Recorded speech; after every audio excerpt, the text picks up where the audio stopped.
Welcome to the EST Hangout. This is the EST Hangout, and today's guests are...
Welcome to the EST Hangout. This is the EST Hangout, and today's guests are...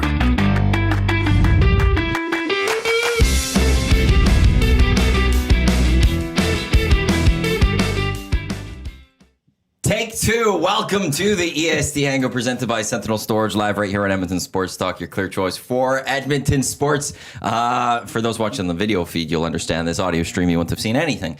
I don't know. Our mics weren't going, so I had to quickly restart, get that going. But we are here. This is the Hangout. Thank you to everyone for listening across the Edmonton Sports Talk audio streams at edmontonsportstalk.com, on TuneIn, on iHeartRadio, and Apple Music. Thank you for those watching on YouTube, as well as anyone listening to this on podcast, wherever you get your podcast. We appreciate you as well. Today, Matt Iwanyk with you here. As always, we got Jasmine Sidhu. She's back from her trip to San Diego. Yeah. And Jeff Krushell, friend of the show, also friend of EST, Crush Performance, 6 o'clock on Wednesdays right here on Edmonton Sports Talk on our audio streams. Jeff, how are we? Very, very good. Yeah, very good. Thanks for having me on. Big show last night, as a matter of fact, as we wind up 2025 here on Crush Performance last night. Is one of my favorite ones. So in our 20th season, we're in our 20th season here. Just incredible what you and Guy Flaming have done with both your shows. Yeah, and I listen to Guy all the time too. And man, there's some insight there too. Like, you learn a lot over 20 years, right? But last night, one of our sort of initiatives in our 20th season is to go back and visit some of the great guests we've had on over the years. If you go back 20 years, we've had some incredible, like truly incredible people on the show, from sports scientists, researchers, coaches, athletes, and just talking shop as well. But last night we had on Dr. Jacques Dallaire from Performance Prime. He's a performance specialist who has done a lot of work in F1 and motorsports, a lot of work in military business. He's done a lot of work with the pageants like Miss USA and Miss Universe and stuff. So he's done just that high performance world. But man, that conversation last night, it was just a real pleasant reminder of where we're at in terms of understanding, high performance, training outcomes, and also the mindset of high performers. Just a fantastic conversation. I really enjoyed it. Coming up next week, this will be our final show of the year. James Kerr, the author of Legacy, and he's got a couple new initiatives going on. With the Gurkhas in Nepal, the mountain military guys, just again looking at that culture. He's a culture guy.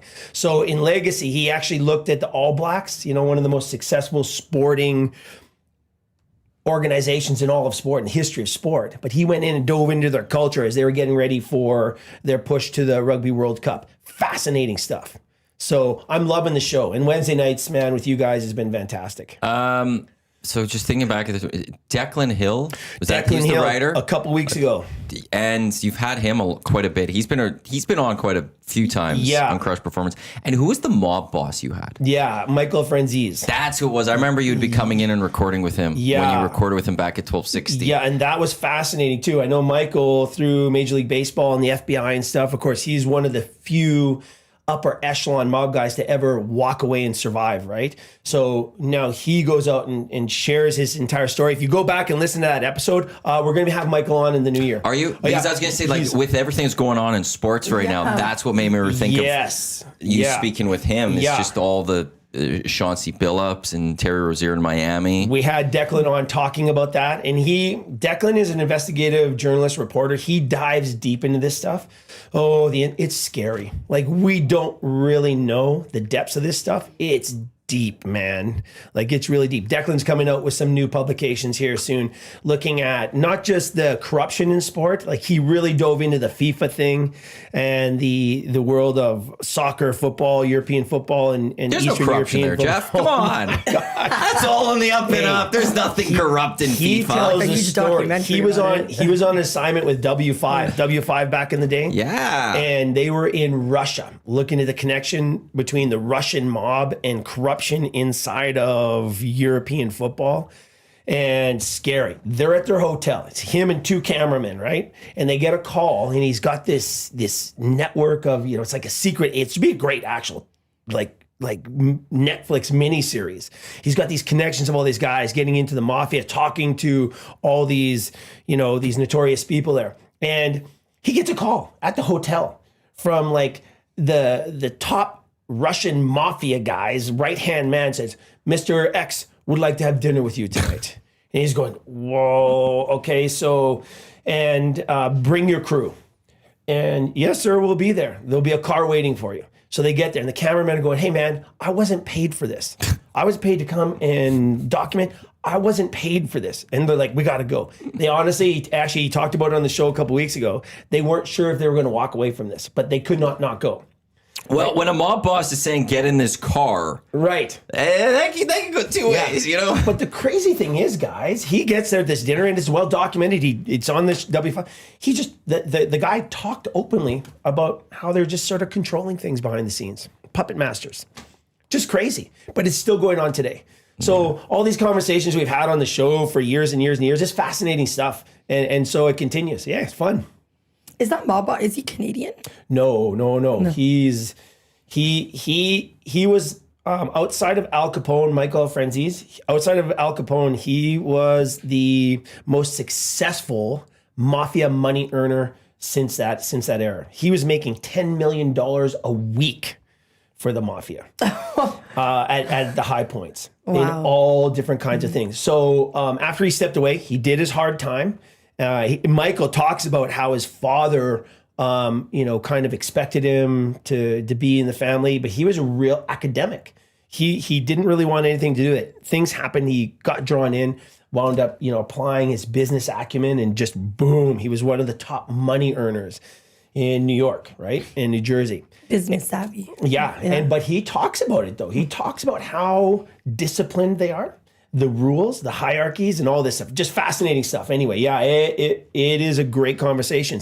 Michael now, though, just spreads the good word. We had him on. I met him through Major League Baseball, as I mentioned. They had him coming in talking about that. So each year, MLB Security will hook up, and they'll bring in some kind of expert talking about things that, are potentially areas of risk for the players because they're high profile, right? And this one was talking about, the underworld and the corruption side of things and how they get them in. He says, no, if we want to, we'll get to you. It's not a problem. And the VIP rooms in all the clubs, the big limos getting sent to the hotels for the players, right? All this stuff. He says it's well orchestrated. It's a machine.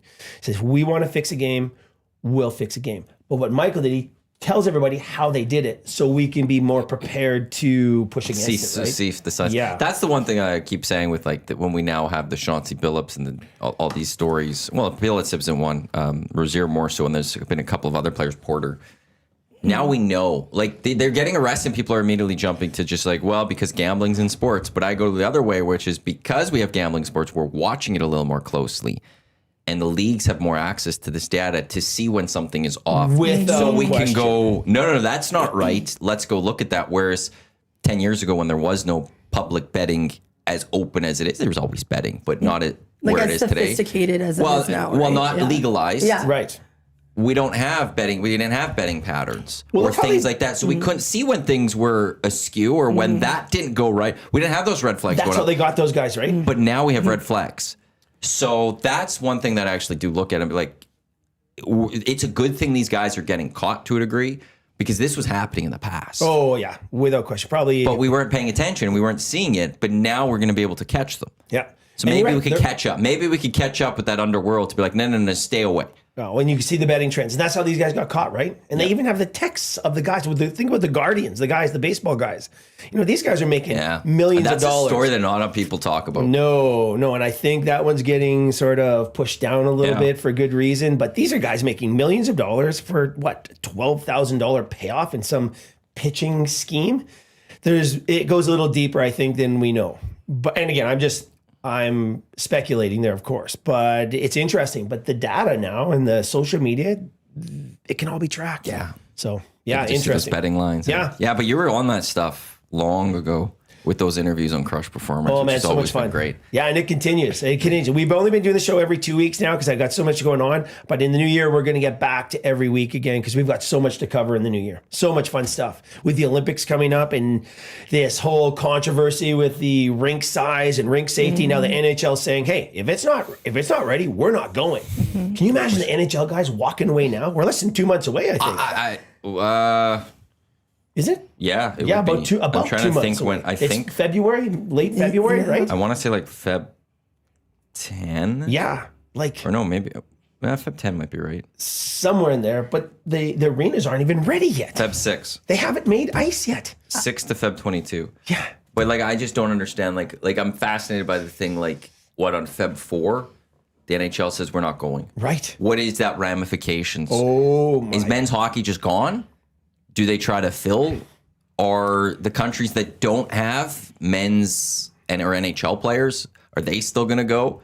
And we forfeit? There's a part of me that goes, I kind of wish it happens because I love seeing chaos. I don't think that's This gonna would be happen, though. chaos at the highest level of sport. Absolutely. And Yeah. I want to see how that would progress and how, what all of a sudden Germany's the favorite to go win this because, they don't have Leon, but the majority of their guys are still going to go because they're playing the German league. Right. What is Canada? There's a part of me that goes, that'd be interesting. Can you imagine? Can you imagine? I'm watching this closely because I'm going, and I'm excited about the Winter Olympics, of course, and the men being the NHL guys being back in the game. That's one of the high points for me. And here we are, less than 2 months out, with a potential disaster. First hockey game, which I believe is women's, Feb 5. Yeah, But the opening ceremony is on the women. 6th. This is one of the, because of these, they have those games that start earlier than the actual Olympics. I love the Olympics. It will be on 24/7 at my house. I won't turn the TV off, and I'll just in the morning back it up and watch as much as I possibly can. I think that's everybody loves it. Yeah. So it's something we can all bond over. Usually some people don't watch certain sports, but this is everybody's involved. Yeah. And we're all one team because we're all Canadian. Right? Exactly. Yeah. And it's a solid time zone. Yeah. It works. When it was in Beijing or South Korea, it was just too weird. I don't think I watched most of those two Olympics. Yeah, that was a highlight Olympics for me. Yeah? Just catching the highlights. Oh, yeah, highlight. Because you couldn't watch it live. But here it's, I think, 8-hour difference. Yeah. So for the most part, mornings, afternoons, there's something live happening. Yeah. I might have to bring a TV in here and, just have CBC going and pick and choose the events. I love ski and snowboard cross. Oh, man. Those are two of my favorites. So great. And then this is the other thing. The Olympics, the IOC has been really smart about promoting the games too, bringing these cool things in. I'm not so sure about the breakdancing side, right? I don't know if that was It's out. Yeah. I enjoyed it, though. I enjoyed it too. Yeah, so did I. But I It don't was know. the Canadian one. I forgot his name already. But we were Olympic gold medalists in that. Hey, and trust me, these guys, they're athletes, right? They're as athletic as anything else. So I was kind of excited to see it, right? But, when you talk about the ski cross and the board cross, what a great sport to add to the Olympics. Just the drama and the competition there. I like the sort of X Games feel of the big air competitions now, too. These kids can fly, man. It is just so impressive, along with all the classic stuff, right? Well, and you're closer in the skiing world. Whenever I watch, as I've gotten older and I watch moguls, I go, man, those knees taking a pounding. When they're hitting those bumps, Yeah. I'm like, how are their knees dealing with this? Yeah. Oh, but I love moguls too. Right. Well, and you mentioned we don't remember the name of the guy who won gold in breakdancing, right? So sometimes these great athletes get overlooked. We all But know. Alex Bilodeau, Yeah, for sure. is the first ever Canadian to win a gold medal on Canadian soil. Yeah, right. I'll never forget Alex Yep. Bilodeau. And Jen Heil as well, winning She had the gold. shot first the day before. She did, yeah. And she got silver, I believe. But Phil Wizard. one of the Thank you, Phil Wizard. Phil Wizard. How do we forget Phil Wizard? Exactly. What a name. What a great Wizard? breakdancing Yeah. handle. The Wizard. Yeah. The Wizard. The Wiz. I wonder if they call him the Wiz.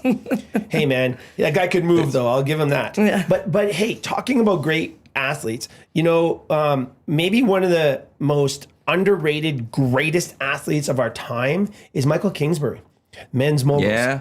Like, I think he's and again, maybe the nasties will have to check this out. Actually, please do check this out. But I think he's one of one of the winningest athletes in a sport, of any sport. He's right up there, I think, with Phelps on the Olympic stage in swimming.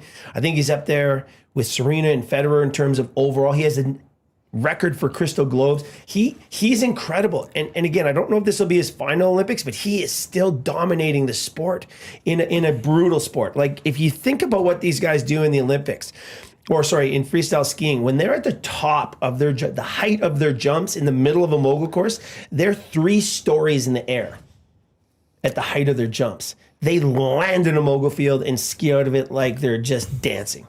It's such a great sport. Yeah, I know. He won at the time it was the Lou Marsh Award, the Northern Star Award, which went to SGA this year. Right. He won that a few years ago. And I remember there was a lot of but it was like that season, I don't think he lost. Right. I think like he was on an undefeated streak or something in all these mogul events. Incredible athlete. Olympic gold. He has 9 world championship titles. 13 overall moguls discipline titles, 3 moguls, 4 dual moguls, 142 podiums, 99 wins in 16 seasons. Like, it's crazy. Like, world championship, it says 15 medals, 9 golds. Like, he has 3 overall. Like, he has 2 silvers as well at the Olympics.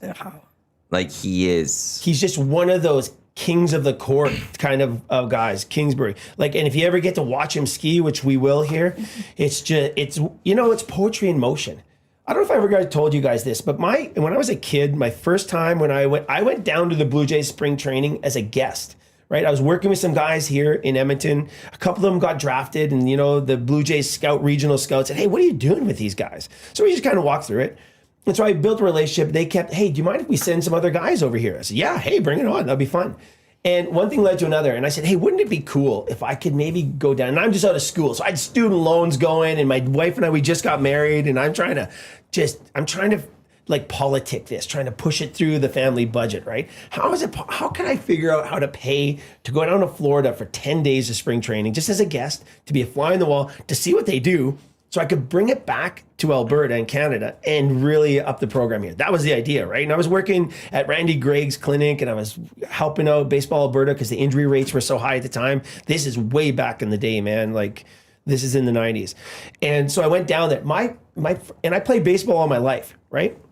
But I'm telling you, this was the big eye opener for me, because working with the Olympic athletes in Calgary when I did my degree, that was just a calibration that you just don't get anywhere else. Like, at the speed skaters, the gymnasts down there, the alpine sports, and the bobsled guys. I went up racing bobsled for a while because I was training the guys, and I was as fast as some of them. Said, "Hey, why don't you race?" I said, "Why don't I race?" Phenomenal. Yeah, really fun. But on the baseball side, I remember my first day there, and I think I've talked about it on the show before. But the one thing that really struck me is I got there and I went straight to big league camp. They took me straight to big league camp that was just underway, and the guys were just warming up playing catch in the morning. Just how they moved when they were playing catch really caught me off guard. It was just different than anything I'd seen before. Just the way they moved. And you see that in all the elite sports. Like, you've been there, Maddie. Like, it's one thing watching the guys on TV, the Oilers. Yeah. But when you get there and you're up close watching them, you go, what? Like, it's just an incredible thing. These elite athletes that spend the time to, master their craft. Incredible. That's what I love about my industry, man. That's one of the things. And this question comes in, and I will throw your weight crusher. Do you have a viewpoint on the Penny Oleksiak ban? Have you seen it? Have you read into that at all? No, I have not read into it. No, I've heard about it, but I haven't done a deep dive into it at all. So I couldn't make a great comment on it. And that's just going into the pool. That's where I can't wait for the 28 Olympics. Yeah, because the star of the Olympics might be summer, right? And a Canadian might be the the number one name coming from the Summer Olympics, which is I think it goes World Cup with Summer Olympics in terms of biggest sporting events, but it's one of the biggest sporting events on the planet. Without question. And a Canadian might be the talk of the Olympics. Yeah. Which is just utterly stunning to me. Yeah. Not the Winter Olympics, the Summer Olympics. Yeah, you're right. By Summer McIntosh. Like, it's just going to be, Yeah. I'm excited for that one. Yeah. But she's, Yeah. is she 20 yet? I think we just I looked don't this one think up. she is 20, but that is a great question though. So, I mean, that would be She's one of the- 19 right now. Yeah, just not quite 20. Yeah, but that is a great question. I mean, it's one of the things plaguing sport, right? Is the 2-year ban? Is it a 2-year ban? Penny, yes. Yeah. She got a 2-year ban because I think it works out. She could still, if she gets back in the polls, there is a chance that Penny could maybe get to the 28. Yeah, I hope she But trains. her career is also closer to the latter end of the pool. Yeah, but my feeling is, again, I haven't done a deep dive into it yet, but my feeling is she still wants to compete. And again, this is where we maybe reevaluate some of these things. But listen, you know, in terms of the fair play stuff and the doping and the micro doping, the dark side is so far ahead of the control side. They're light years ahead. There's things they're using they don't even know how to test for yet. Well, that's the problem, is that And so you have try to develop comply, a though. test for something, Right. but they're now working on the next thing. Right. And So they're you're always behind. You're always chasing. right. You're never going to be ahead of the game. No. And so I was kind of excited a few years back, if you guys remember, the World Anti-Doping Agency and the USADA, and I think there was 4 or 5 of the national doping control organizations got together and they implemented for the first time, and I can't remember what year this was, but it was the blood passport system. And this was exciting if you're a proponent of clean sport, right? Like they're talking about the steroid Olympics and all this stuff. That's right coming now. up next year, isn't it? Yeah, let This them upcoming go. year. Let them go. I don't like it. I'm going to tell you right now, I don't like it. I'm curious as hell, but I don't like it because I've seen guys on steroids. Well, they're no longer with us. That you got to understand. Oh man, I don't know if we want to open this can of worms. Is that what the Hangout's about?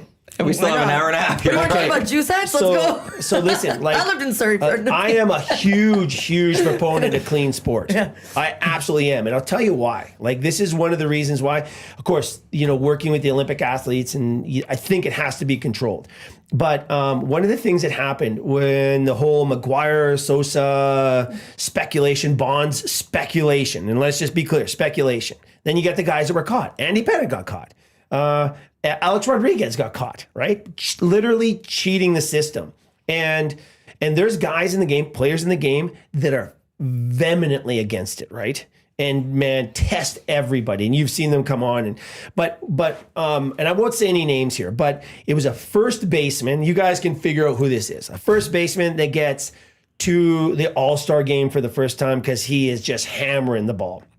And the perennial first baseman for the National League, for the first time, I think, in 5 years, doesn't get the spot. And in those days, the money was good in baseball, but some of these guys weren't making like It's not the same as it not the is now. same. So you get a bonus. There's a nice bonus for you and your family if you make the All-Star game. And the reason he wasn't in the All-Star game, and I've talked to him several times about this, was because those guys were doping. And man, that's just a perspective you don't think about. Man, this guy's taking my job. So I'm a huge proponent of clean sports. Well, I've thought of that with Hall of Fame debates. Sure. Like, Larry Walker took forever to go in. I want to believe Larry Walker was clean. Me too. He seems like the guy that I don't think he looks like a guy that was a doper. He was just, I'm just good. Like, Yeah. I'll do it. I don't need that stuff. And his numbers were good. Yeah. But you compare it to some other numbers, you go, okay, maybe it's not as good. But those guys were doping. Yeah. So our standard of what we're looking at a Hall of Famer rises because we're looking at what the numbers the dopers did.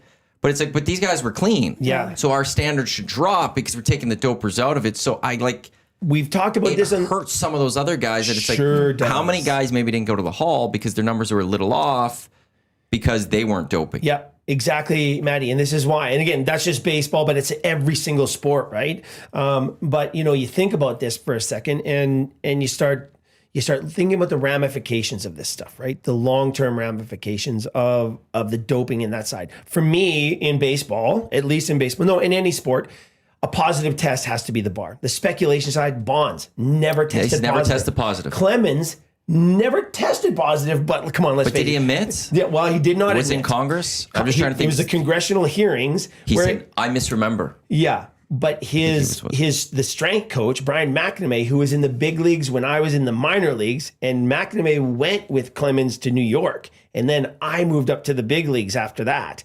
McNamee, ex-New York cop, I don't know how he ever wound up being a strength coach, right? He took some night courses or something. He was actually a pretty decent guy. But in those congressional hearings, he actually kept the syringes in an old Coke bottle can, and just thinking down the road, if there's ever a sellout, just covering his back, right? A police officer ugly. from New York. He's. It was just an ugly. It was bad for baseball, bad for Clemens, and bad for everybody involved. Oh, go ahead. But the one, okay, I'll just to finish up the baseball side. I remember this one thing though, clear as day, and this stuck with me. When Alex Rodriguez tested positive, and why is he cheating? And again, actually, I'm going to leave it there. I don't have a lot of respect for the guys that go that way. He's egotistical, and that's I lost. There was one moment I lost. A-Rod lost me. When he was a Yankee. This is it for me. So I think he was still with Seattle. Was he with Seattle still when he got caught? No, he was a Yankee. Yankee, right? I'm pretty sure. Right. I think it was later. It was with the Yankees. I think for sure. it was long into his career that he finally got. And they showed this big news spread. I was down in the States. There's this big news spread when it busted out, and these reporters somehow tracked down this kid, this little duffer, who was just a massive A-Rod. They have on the news, A-Rod bed sheets, A-Rod pillows, A-Rod popos, and this kid is crying, and they show him tearing down his posters, and I'm going, boom, wow. The moment where I fully realized sports athletes shouldn't be heroes for anyone because we don't truly know them. It was a stretch. There was a run there where Manti Te'o was found out with the catfish, but that's not a big thing there. But I remember, I always mispronounce the last name because I always Oscar Piastris, Pistorius. Thank you. Yeah. Murdered his girlfriend. Yeah. And then Lance Armstrong finally admitted to steroids, and I was like, yeah, like especially the Oscar and the Lance. It was like it was very not far from each other. If he didn't murder his girlfriend, and if Lance never did steroids, and they had their careers, what inspirational stories, what people to follow. Incredible. But it's just like, well, this guy's a piece of crap because he murdered his girlfriend. This guy destroyed lives while building up this empire while doing steroids the entire time. And it's just like, you've ruined it all. That's when I realized never have sports athletes as your heroes. Right. And don't forget, A-Rod did date J-Lo. I mean, he obviously loves the spotlight. Right, true enough. They did it for a while. Yeah, true enough.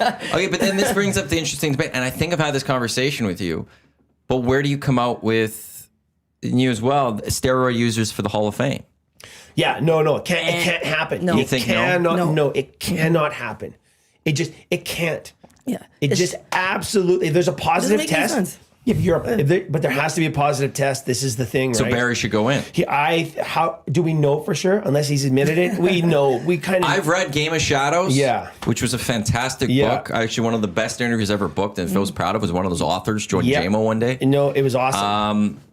But he never tested positive. But you read that book, you go, he did it. Yeah. And you watch his head from Pittsburgh to. Is it like OJ? OJ's book? If I did it? No, this was somebody who wrote the book on Bulko. Okay. There was investigative journalists who did the whole whole story Bulko behind thing, Bulko and Marion Jones and all of those athletes, but Barry was involved and the cream, and it went into all that stuff. I think I still have that book. It's so, Or did and I it was lend it so out? technical, driven by doctors. They were microdosing and they were timing it just so perfectly. Yes. They were looking at the potential testing windows and blood cleaning and all this stuff. It was just, it's science, right? And that's where I got excited about the blood passport system, right? Yeah. So the blood passport system that they introduced was supposed to be sort of the golden standard for doping control. So what they would do is take a baseline of our blood, and I think they took 8 or 9 different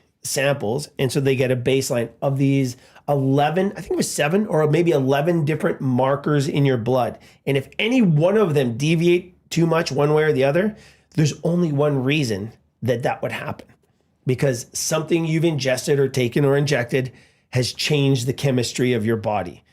in a way that's going to help you perform better, whether it's intentional or not. And keep in mind, a lot of the supplements and a lot of the positive tests we see in sport, for the parents out there and coaches and athletes, you have to be careful. That's why that NSF certification is so important. A lot of supplements are tainted and contaminated. But if it takes those markers off, then you are automatically under scrutiny. They'll go into it deeper, but Are we there with blood test? Blood passport? They still do it. But it's so expensive and so time consuming to do it in mass. They just haven't figured it out yet. You can't do it with the Olympics yet or anything. There are Olympic sports that do it though, but not the entire Olympics. No, and I was hoping when they did it, this would be the golden standard. If you are a registered competing athlete in your sport, blood doping baselines. Will they test like the gold, silver, bronze people?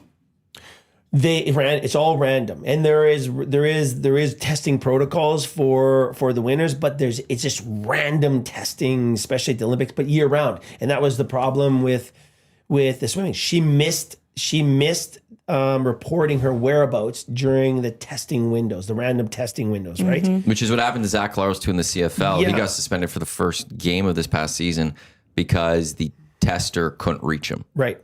Over a span of 24 hours or something. Tried reaching him, never heard from him. So he immediately got a suspension because it was, well, you failed. You didn't do the test. So what are your thoughts failed. on that then?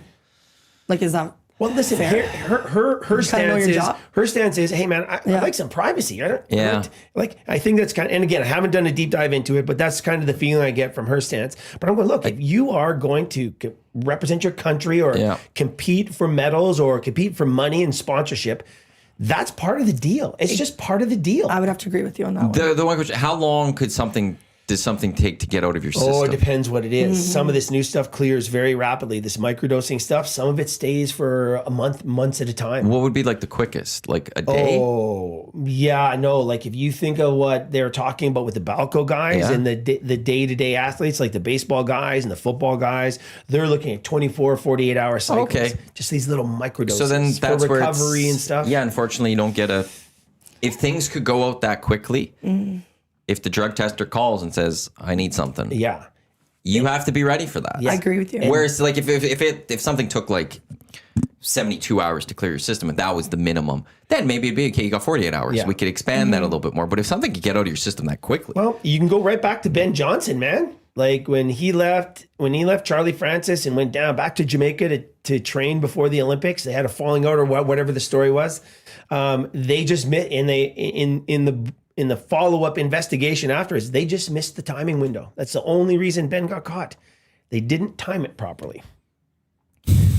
Matt Hyman says she needed to give like 90 days notice. Yeah. So you have to give like where your whereabouts are over the next 90 days or something So like if they that. want to come test you, they can go and test you.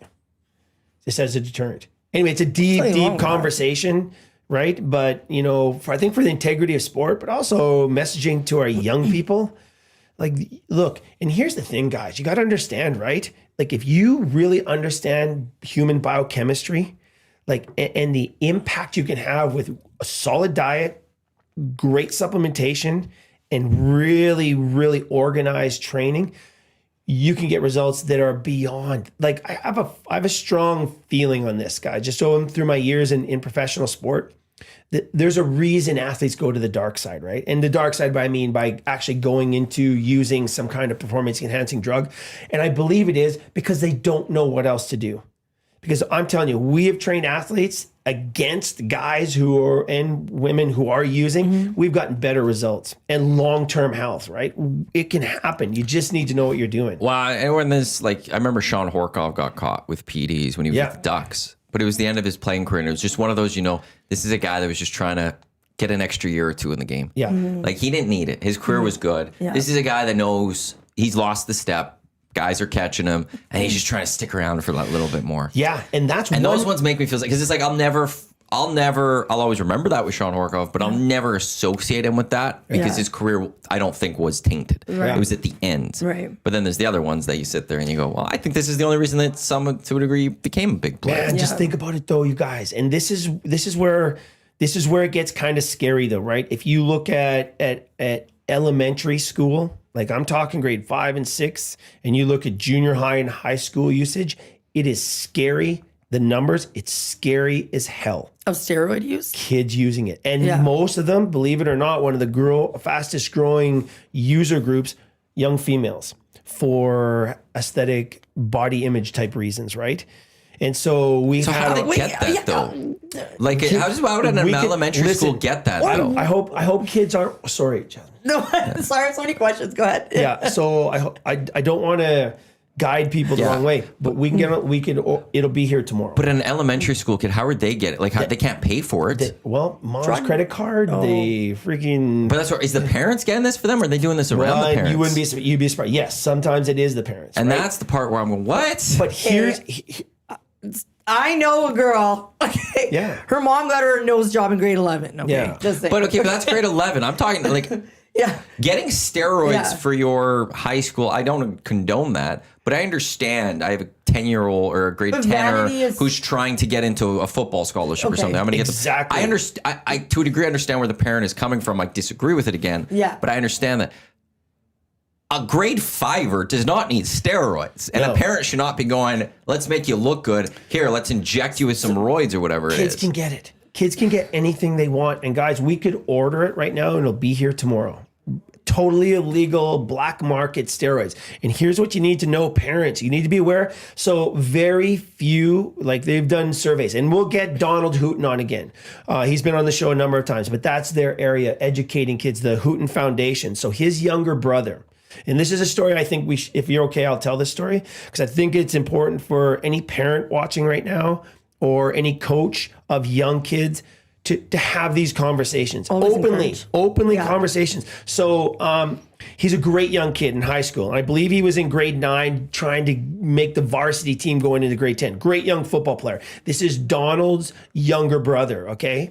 And he was in the weight room with the guys one day and the head coach comes in and actually said to him, you know, hey, look, you get a bit bigger and stronger, you can make this squad next year. And he's, whoa, okay. So what does he do? He's around all these other guys and these other boys who are using steroids. So he gets into steroids. And just a great family, right? And we've had Donald and his father on the show talking about this. He starts using steroids, gets it with his buddies and starts using it and starts, boom, jacked up and acne and health issues. But they go all in. They have no idea what they're doing. They're ordering this shit on. No. They're ordering this stuff online, and I get so mad. And they're using it. They have no idea. I don't think what I've they're ever actually heard you swear, Jeff. Yeah, sorry. This is a hot one though for me, guys, because it's just totally. And again, who knew, right? And so the parents kind of figure this out, and then they do an intervention, and they get him. And I can't remember the time frames, but they get this young player who's now in high school, grade 10. They get him off, and he goes into withdrawal. Anyway, the gist of the story is and it's a brutal. It's as brutal as a heavy duty illicit drug withdrawal. He goes into depression, commits suicide. Ugh. Okay, and that was Mr. and Mrs. Hooten's push for the Hooten Foundation. They go around, they educate thousands and thousands of kids every year, but they also have incredible data. Go to HootenFoundation.com, parents. They have all the normative data and the usage data up there. It is scary, is all get up, right? But again, the message it's sending. So Maddie, there's windows of opportunity. We know that young females are a major concern. We know that the boys getting into that age where, hey man, sport's important. I need to be this in order to get there. If that coach simply would have said, and I hear college recruiters and scouts say this to young players out there, get a bit stronger, get a bit faster, you get a little more powerful, you're going to be good. And so what do the kids do? How do I do that? And they're 12, 13. They're not even growing yet. They don't need to be strong till they're 18, 19, for God's sakes. So I hate that comment for starters, but when they go to the dark side, it's a dangerous world. Look, man, we have taken black market steroids that players have given us and got it analyzed. I got a call back from the lab guys going, Jeff, we don't, what the hell is it? We don't know half this stuff. We can't identify half the stuff as this. Jeez. He said, this is not going into a human body. You can't put this in an animal. We don't know what this is. And this is the black market stuff. 80% of the black market stuff is we don't know what it is. Wow. On average. So most of the kids who are using, most of the young, whether it's for sport or not, they're getting it on the black market. And there's ways, and I've discussed this with you off air and stuff, of like, Snapchat and all that. Like kids they have resources, and that's why it goes back to the parents to monitor where they're getting their stuff from. That goes for drugs. And I didn't even know steroids was such a big You culture. have to have a conversation with your kid. If you have a kid in sport, or if you notice your young girls, I have 3 daughters, right? We talk openly about body imaging and, all the pressures on these girls, right? Because it's crazy. You don't realize it. I didn't realize it till you're in it, right? But just open conversations. Is there good data for Canada? Like, I'm assuming a lot of data is US It's stuff. mostly US, but there anything about Canada? There actually is great data in Canada. And it pretty much mirrors. Yeah? It pretty much mirrors what's, especially with all the when the online delivery systems started happening. It was you didn't have to go down to your local bodybuilding gym, right, and deal with some shady character there, because kids weren't doing that. Get on the bodybuilding you can get it. messaging group and then meet some random guy and grab your steroids that way. Yeah. Anyway, crazy. So again, just getting back to the whole sport thing, man. I am a huge proponent of, and mostly for the point of athlete long-term health, right? Because we all know the stories. We could probably all of us name 4 or 5 athletes we know who died because of a strong connection to some Just look at the wrestling world. Wrestling worlds. Like there's so many of those guys that have passed or you just know have major health issues, and I think they're better. I'm not going to say it's clean WWE anymore, but it's not what it once was, which was you could just see everyone was juiced massively at that time. And we've seen a lot of those guys have their health issues or have passed. Yep. And there you go. But I take a little different point on the Hall of Fame though. Do you? Well, there's a couple of reasons. We don't know who did and who didn't now. Well, of those eras, we don't know them fully. Test. And there's probably guys in that have done it. Yeah. And I would rather put them in. No question about that. But I don't think the player would ever agree to this. But I've always believed, and I'm not the first one with this thought, but it's a museum. It's not a celebration always. Museums aren't always great. Like in Winnipeg has a museum of human rights. It's not a museum that you go to for good feelings.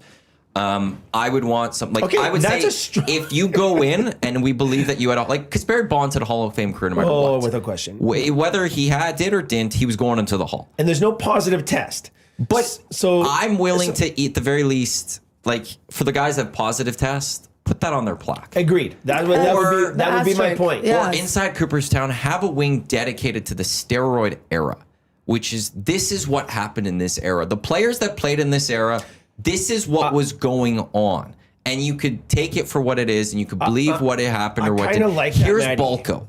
This is what happened with Balco. This happened in terms of a museum. It's supposed to be representative of the eras of the game. Don't just sweep it under the rug. No, that's good. I like that. Because, and the other part why I get angry is the people that decide who go to the Hall are the baseball writers. Yeah.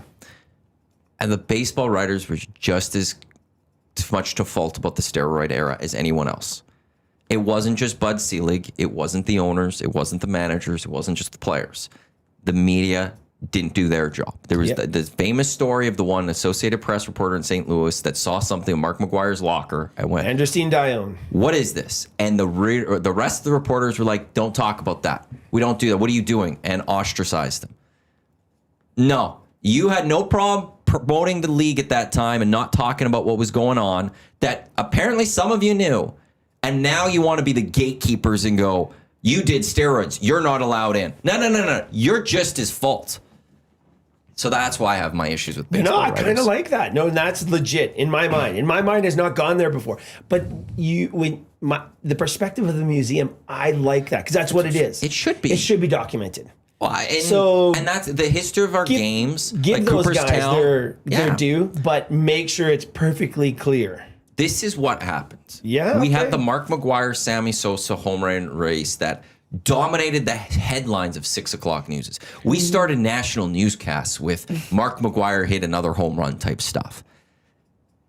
We had all that. But while that was happening, this is what was happening underneath, underground, behind the scenes. This is why we had to go and deal with these things. So is it like the Hockey Hall of Fame, though? Like the Hockey Hall of Fame is so great. And it is like a museum, right? No, and I'm getting you now. Because in my mind, the Hall of Fame is sort of like a tribute to those who really dedicated themselves to the game and were masterful at their craft. But and that's always going to be like Hockey Hall of Fame. That's in the big room, Right. You have the plaques all over the place. You have the builders. You then have actually the cups in the vaults. But the rest of it's the museum. Yeah. Because you can't just do the hall. Like you can't just have them. Like you have artifacts of things that have happened. And that's where you got me. You totally got me. That's where you need to. The black marks of our game should still be talked about. It's some dark hall in the museum. You can even like, make it dark and dim. Or like a second wing or something, right? That you go into. Exactly like that. Yeah. You can have a thing where you Like ominous AI music. thing now is Smoke coming out. Yeah. watch the life of someone that does steroids and have like a graphic of them and then turning. Okay, but I like that actually. It should be a museum. No, and put those guys. Put A-Rod in there. Hey man, this guy, great numbers, one of the biggest contracts at the time in baseball history, and a syringe. You know, he Not gets an asterisk, the it's a syringe. he gets a syringe next to his name. What's that one Netflix with the baseball with the syringe in it? Yes. That should be the marker. That would be the asterisk. Not a little star, a baseball with a syringe in it. That's what. If you want it, you have to agree to that. I can handle that. Yeah. That would make it okay for me because I just don't want those guys recognized, man. Like, but I like that. Yeah, that I'll agree with. I don't want them in us for just forget what happened. Oh yeah, they were just so great, awesome, congratulations. No. In baseball, more than other of the big four, had the most damage done to the image of the game. Oh yeah, because of what those players were doing. Sport in general, right? Because it was front page everywhere, and now every athlete's under suspicion. So I've gone to realize there's only one athlete left, and as we're talking, I've added a second athlete. Okay, but I'm never going to be disappointed now, like hurt if an athlete gets caught because I just whatever like. Athletes. That's too bad, though, I'm so cynical. I know. You're cheating. So you're cheating the system. But yeah, you are. The two athletes that would crush me still to this day. Okay. Usain Bolt will always be one. Okay. That one will hurt me. Yep, I'm with you there. Yeah. And now right. Summer McIntosh. Yeah. I would be because I think I wasn't old enough for Ben Johnson. And if she goes and Donovan Bailey did it in '96, so I saw that. But if she goes and takes the headlines of the '28 Olympics, I don't want that. I want that just to be clean Pure. as heck, right? Yeah. So I think those would be the only two. Like, if all of a sudden, pick any other player, Aaron Judge is caught, I wouldn't be like, oh no. Didn't see that coming. Oh yeah, sure, okay, whatever. Like they all do it, I guess. You know, I'm so cynical now that I would just. And that's too bad. I know, but you're not. But alone. Usain Bolt and Summer McIntosh would be the only two that I would actually be devastated. Yeah. If it ever were to come out something like that, I'd just be like, no, and then I'd just get even more cynical. Right. But maybe because that's also baseball culture, you probably feel like that too, right? I just picked an athlete, but it's like. It is. Like, I can't get like behind the Tour de France. Yeah. Okay. Because how many straight winners were removed? Because Lance Armstrong won a bunch, and there was Lance Storm. Yep. Storm. So we had the president of the International Cycling Union on shortly after that, and we were just talking about his approach. And this is sort of just when the whole major league congressional hearings were coming down, right? So I was just out of baseball. We were just sort of starting the show. I think it was Standard Radio back then. We were just starting our show. But one of the things that impressed me about the International Cycling Union, they had no problem at all taking their top superstars and throwing them on the front page of every newspaper everywhere if they tested positive. When previously, and still at that time, most sports were trying to contain and, like you say, sweep it under the rug. They were throwing it out there. And if you cheat, we're going to catch you, number one. It's kind of what he said. We will catch you because we're implementing one of the most advanced testing protocols in all of sport. And that spurred on, I think, baseball's movement as well. They got caught and they needed to do something. And kudos to baseball, just like kudos to the NFL and the concussion thing. Mm-hmm. They really followed up with power. It really caused a shift, and they did it. But the International Cycling Union, if you were on a team, if you were a ranked cyclist and you tested positive, you were on the front page of every paper. You shamed them. Sure, absolutely, and that was part of their deterrent, and not only the bans and the fines and all that other stuff, but because I want to go to what would have been a year Lance Armstrong won. Oh boy! So I got caught up. Have you guys the Netflix series, the Tour de France? I can't remember what it's called. Oh, it's so I thought you were great. going to say P. Diddy. I'm like, I'm still waiting to watch that one. the Tour de France. I can't remember what it's called, but it's they follow. Oh, it's one of those like a Drive to Survive. It's a type Drive to series, Survive yeah. thing, and it is great. And because I watched it for this very reason, Maddie, I said, okay, because you hear these guys, you follow them. Are they doping? They do have a pretty strong testing protocol, right? So you got to kind of think and maybe hope that they're clean, but you get to know them, right? It's such a great thing for the sport, like the Survive to Drive thing. Man, what a game changer for that sport, right? In terms of fandom, being able to get to know. It brought a bunch of people on board. Oh yeah, absolutely. I'm just trying to find like I'm going through like some of these championships. So the 2005 Tour de France, which was Lance Armstrong's last win, first, third, sixth, all disqualified. Yeah. It's wild when you go back and look at some of these and just like cycling got to be where the Tour de France, it was just like X that person out, X that person out, X.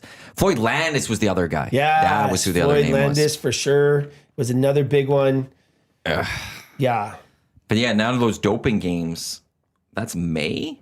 it's coming up. I don't know how to take this, guys. Like I honestly don't. The enhanced games. The enhanced games. They will take place. It just says in 2026. It's just planned. Probably not going to happen. Yeah, Yeah, it was scheduled for May of 2026, but there's nothing else being talked about with that. This ain't happening.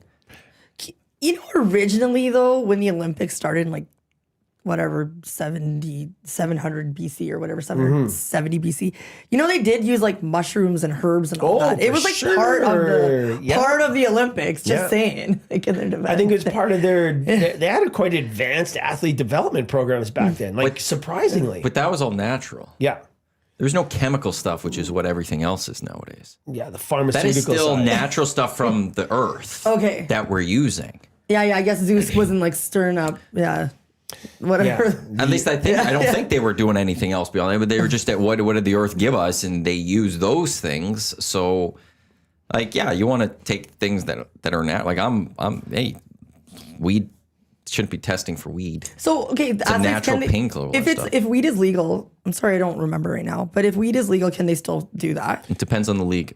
Yeah, Depends on which league. I don't think the NFL allows it still. Oh yeah. I know that. I mean, like the in NHL does not test for it. the They've Olympics come though. out.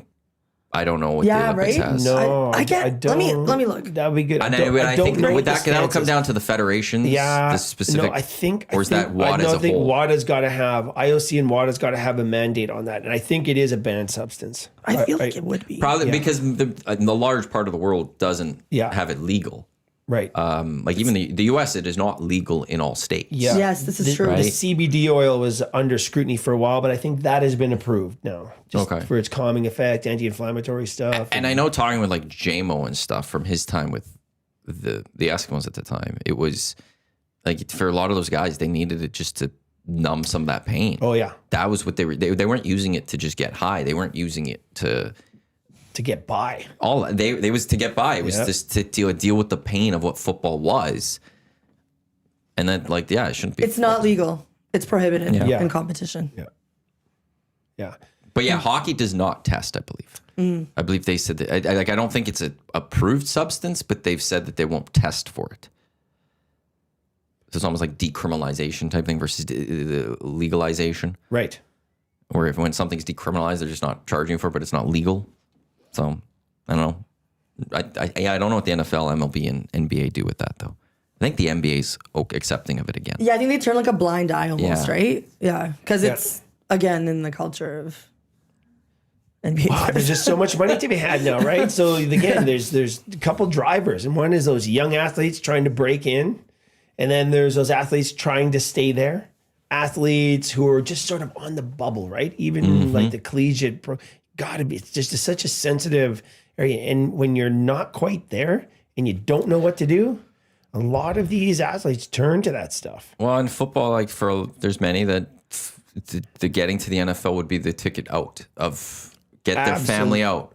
And if you're that guy that's like, I might not make the NFL, but if I'm right on that edge. I could be a 6th round draft pick. Yeah. If I I just need one more good game or something Yeah. like that, and I could save my family type thing. What do I do? You know, I like that's where then those people there to take advantage of those people. Well, and I've got you. Don't worry. Yeah, and that's exactly what happened in baseball, right? With all the kids coming out of the Dominican and Venezuela and all those areas down there. And this is well documented. I think it's Sports Illustrated maybe did a real expose on these little development programs and the illegal agents down there giving these young kids as young as 10, 11, 12 horse steroids, right? Literally giving it to them so they might have a chance of doing something. Horrific stuff, of course, right? But it's happened. It's happened. We're smarter now, I hope, but and the testing does put a dent in it, but don't think it's not happening. Well, even just like just take America for this. There's just so many hundreds of millions of people. Oof. There's going to be somebody out there that's just like, I need to get my kid above the rest. Yeah. This guy's going to help. Let's do it. For sure. I can't be taken advantage of. I'm smarter than that. Right. Yeah. I trust this guy, and it's that part's the depressing stuff. But it is nice though. As every day passes, while they have their advancements, we also have our advancements in trying to stop that. Yeah. And that's the wonderful thing. Yeah. And we'll see. This all started with the Olympics. Our conversation with the Olympics. Yeah. I'm excited about the Olympics, right? Yeah, it'll be fun. Oh, it's I'm going to be so excited awesome. for figure skating first. I love figure skating. I don't know if it's just the girly in me, but no, it's one of the top events. yeah. Absolutely. There's one of the song top events. choice and yeah.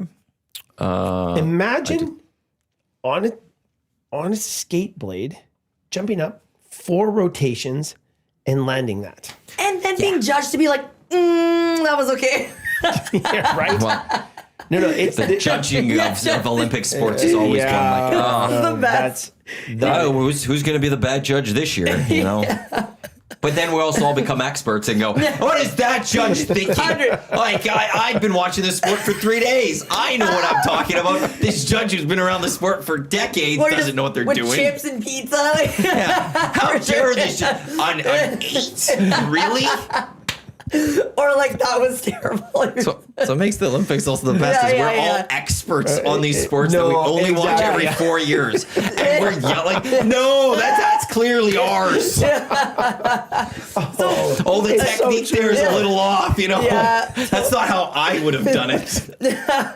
Wait, what did it judge the outfits too? Does that count in the score? No, I don't think so. Okay. No. Well, it should. Yeah. No, it's not one of those. I think there is some appeal there, though, right? Yes. Like, because they spent a lot of money on those outfits. Like, that is not a little thing. It's a big thing. I hear parents like Gager would like say like for his daughter, those outfits are just so expensive. Yeah. Dance is expensive. Yeah. I know from JMO with his son being in it and talking with him about that. Having your kid in dance is not something that you're thinking like, well, they're not in hockey. This is going to be cheap. Nope. It's the same as any club sport, I feel, right? It's as intense and all in as any of those other sports, right? It's crazy. I'll tell you one thing I'm looking forward. Speaking of the Olympics and all these cool, interesting sports coming in, I am so fired up that squash is going to be in the LA Olympics. Is it? Yes, for the first time ever. Maybe one of the most physically demanding sports you could possibly imagine. I don't get how people do that one. Finally in the Olympics, man. And I'm excited for this. So the Edmonton Squash Club, I'm a member here. So I played JMO used to play squash, and I played Frage a couple times. Frage is actually a pretty good squash player. But they just had a PSA women's event here last weekend. And oh my goodness, they had a couple of the top, I think there's 12 of the top women in the world here playing squash. Again, one of those just what? Yeah. Just just the poetry in motion type stuff. But I'm talking brutal strength and power and unbelievable speed. I've seen a couple online how they ship the cube around the world so they can have 360 seating. So I'm really interested to see how they present it at the Olympics, because I think that's one of the big issues they've had in the past. But I think with all the high-tech cameras and everything, they're going to be able to present it in a way. I hope like it sticks. Golf. That's like golf. The golf, like how the new golf is, like that with the squash. No, it's like all electronic. No, but he's saying squash like it's a full glass cube. So you could see all. Yeah. So it's not. You could put seats on all 4 sides on the outside, like and a you could see in. fishbowl. Yeah, exactly. Okay. Yeah. Okay. Yeah. So then it's not just from one end looking one way. Yeah. You could do Inside, the players can see the ball crystal clear. So you could even put seats maybe behind 3 walls and then have your cameras directly on one and then another small camera on the other side. But With all these little cameras now, they can put them everywhere, I feel. So I'm really interested to see how they present it, but I'm very happy it's in the Olympics. That's one sport I've always felt. When they took wrestling out, I was questioning my existence on Earth. Like, what? It's, again, one of the It's an first OG. sports. Well, why Yes. not? Everybody loves wrestling. like I feel like there's a couple that you just have to like mark in. This is part of the Olympics. 100%. How can you take wrestling out of the Olympics? But baseball's back, right? Or is it It's softball? off and on. It's off and on. No, baseball's back. baseball. Yep, baseball's back for LA as well. So in Japan, it's back. You know, the Paris, it was out. It was back in Japan? Yeah, I forgot about that one. huge baseball Yeah. culture there, right? And then it's back in LA, so it's off and on. It seems like regionally, depending on where it's at, Well, right? each Olympics gets to choose certain sports to be in and out, like more of the development ones, or like they call them development games or something, and it's Yeah, tests, I think, test games. Yeah. In a way. And that's breakdancing was one in Paris, and then LA's like, nope, we're good. yeah. But it's we had somebody on. Which one was it? It might have been the Dodgeball Federation person. Flag football is coming in. But he was talking about how hard it is to get into the Olympics. Like get your sport. Like first right. you have to be recognized as a sport by the IOC, and that's a process. And then once you're there, there's a long list of people all fighting to get into the Olympics. I can't even imagine. That's the show, right? It's so hard to get in there, and that's where like I know like basketball got lucky because I think it's because basketball that 3x3 was able to just go in seamlessly. Right. But that's probably because basketball's already there, so they could just do it under that umbrella type thing. Yeah. But some of these other ones, it's the dream to get there. You want to be an Olympic sport. What that does for a sport? But like pickleball, not like one day. Will pickleball ever be an Olympic one? Well, if this professional league takes off, I got to say yes, just because of the global appeal of this thing, right? It's massive. What a crazy phenomenon pickleball is. I haven't played yet, by the way, but what a great sport. And now I see there's professional leagues coming around. And it's going to be like those table tennis. Have you guys seen professional table tennis? So listen, down to the It's kids. wild. I've never seen it in person. I was actually working with some NHL guys. Like this is in the early 2000s now. They were in their off season. This is sort of just around that lockout year, right? So I'm working with some guys, and we were going down to the Kinsman to do some training one day. And we walk in there, and the field house was closed because there was an international table tennis tournament. I knew nothing about it. So we actually hung out there to see what was going on. It was earlier in the day, and it was just the practice sessions were allowed. And it was the South Korean team. And I believe these were like junior level athletes, like world junior level athletes. And the Korean team was on. There's 2 teams allowed on, I guess, and they had tables. Like I think there must have been 30 or 40 or 50 tables all set up on the field house. And the Korean team was warming up at the time. They were running like through doing their little warm-up runs before they start. They start hitting. Are you kidding me? Mm-hmm. Like I think I'm okay at ping pong. I'm not really. I'm not really good. I like the game. It is hard. These guys are standing back. Pow, pow. Yeah, they stand so far away from that table. Is And it they really hit big? it. Is it bigger than a ping pong table? It's a ping pong table. Yeah, it's just like ping pong. I don't know. We call it ping pong, but it's table But tennis. what a crazy sport. It is ping pong? I'm sorry. It's ping pong. I'm picturing them like No, it's table with tennis. a tennis Table racket. tennis. Table tennis. Okay. No, that's It's- table tennis. Okay. Yeah, Ping pong is table just, tennis. You know, segueing off our pickleball conversation, but these guys are incredible people, men and women. Yeah. You know, like Watching some of those rallies that come out from the Olympics, you're just like, how? it's They incredible. go for on forever, and they're just boom, boom, boom, boom. And It's you're like, the this only is moving time I so ever fast. watch it, but I sit there and I'm fascinated, Yes. man. I go, I need more of this, but it's not mainstream for some reason.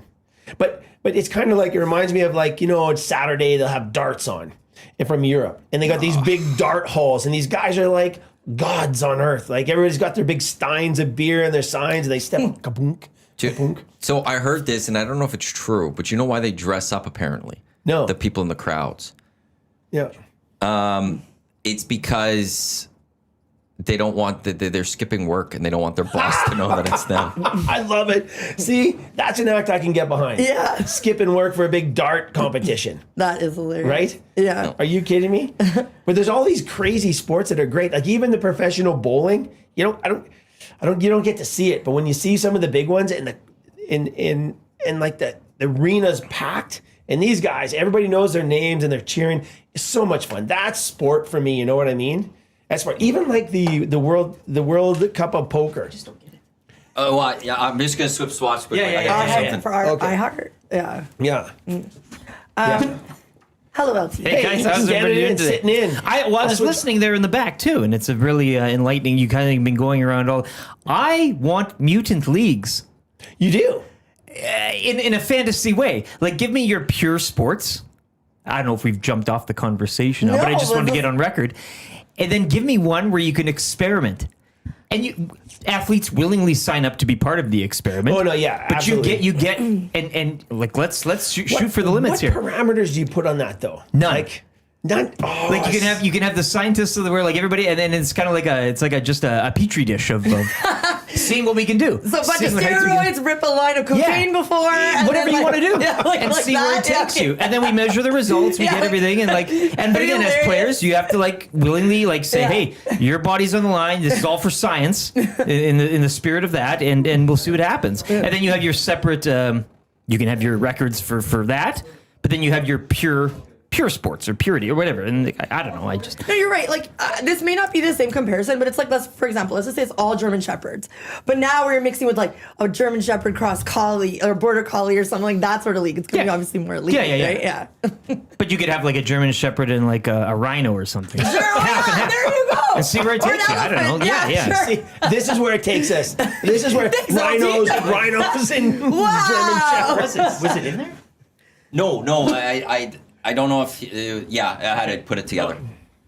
We're all good. Sorry about that. Yeah, It's all good. Little step out by the Hefe. Somebody was here for something, and I need to. That's so nice. Hampton Steve is texting the line. It's 780-218-9999. Speaking of the Olympics, I went to the Canada versus USA rivalry series game last night.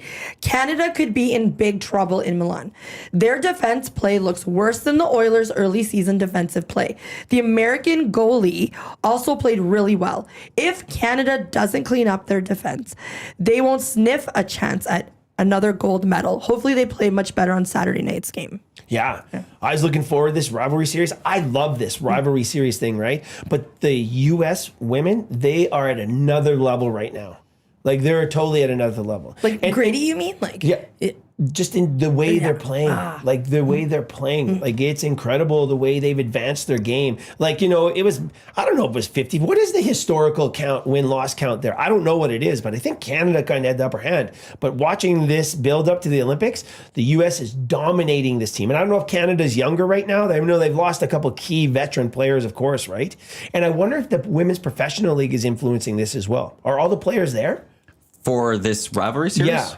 I don't know. I wonder, don't know enough. See, That's I don't going know on with enough that. about it either. But yeah, I love the whole rivalry series thing. I love it. I think it's great for the game. I think it's great for the girls' game too. Like for the young girls, seeing, hey man, this is where place to go. yeah. I love the professional league, the women, the women's NBA, the women's baseball or basketball. I love the MLB's behind the new professional softball league. There's a new women's baseball league coming on. I'm just loving this whole push. Having 3 daughters, of course, and That's right. Yeah. Yeah. Me too. Like, as a woman, it's like nice to see it's so great. that And we there's- don't have to do other things. We can play sports and play man. competitive And I sports. watch the LPGA as Yeah. much as the PGA. Such great golf, man. I watch, if you think about it, the women's tennis for me is as good, I love or even women's tennis. better than the men's tennis. I Like, agree with you. Just great stuff. So yeah, this is an exciting time for sport, and this rivalry series, I love everything about it. Maddie, not so much. Well, no, I didn't see, I don't think ticket sales were great for yesterday. Yeah, which is too bad. Saturday is supposed to be better, but that just, to me, it's just the PWHL game that's coming on 27th looks to be much more sold. I think the cheapest ticket that I found for Ticketmaster was like $75. And it's just well overpriced. Yeah, And should be sellouts. And it's like little marketing from it. Yeah. One of those, I'm disappointed that they would come here and just expect that it's going to be a cash cow. No, things are tight for people. And close to Christmas, you're saying the cheapest tickets might be $75. That's a lot. It is. If you're a dad with one kid that you want to go to, we're talking about $150 just to get in the door. Yeah, and that's just the start. We all know.